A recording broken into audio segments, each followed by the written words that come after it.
বিমান থেকে লাফ দেন পাইলট। প্যারাশুট আটকে যায় গাছি।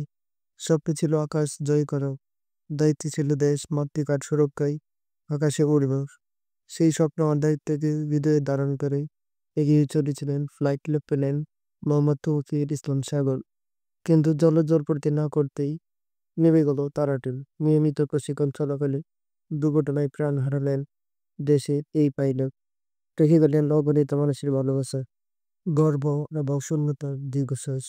মাত্র 27 বছর বয়সে এমন বিদায় জানায় কোনোভাবেই মেনে নিতে পারছে না পরিবার, সহকর্মী, শিক্ষক, বন্ধু-বান্ধব, এমনকি পুরো জাতি। এই তারই মধ্যে যেন উত্তরায় মাইলস্টোন স্কুল অ্যান্ড কলেজে শিক্ষাঙ্গনে আশেপাশে ছড়িয়ে ছিটিয়ে রয়েছে পোড়া গন্ধের গ্রাম। সেই গন্ধ মাথাহারা পুরো জাতি। এভাবে স্কুল কর্তৃপক্ষ বন্ধ রয়েছে এবং শোকাহত তার পরিবার, শোকাহত পুরো দেশ, শোকাহত পুরো জাতি। আসলে তিনি নিজে মরে গেলেও বেঁচে গেছেন অনেক মানুষকে।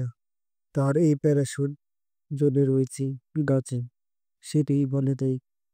তিনি প্যারাশুট থেকে নিয়ে লাফ দেন, কিন্তু তিনি তার প্রাণ বাঁচাতে পারেননি।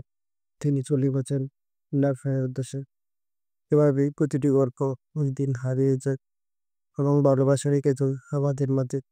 কিন্তু তার এই প্রতিচ্ছবি আমাদেরকে যেন বারবার সবকিছু আবারও স্মরণ করিয়ে দেয় কিভাবে দেশ ও দেশ মাতৃকার উন্নয়নে একসাথে কাজ করা।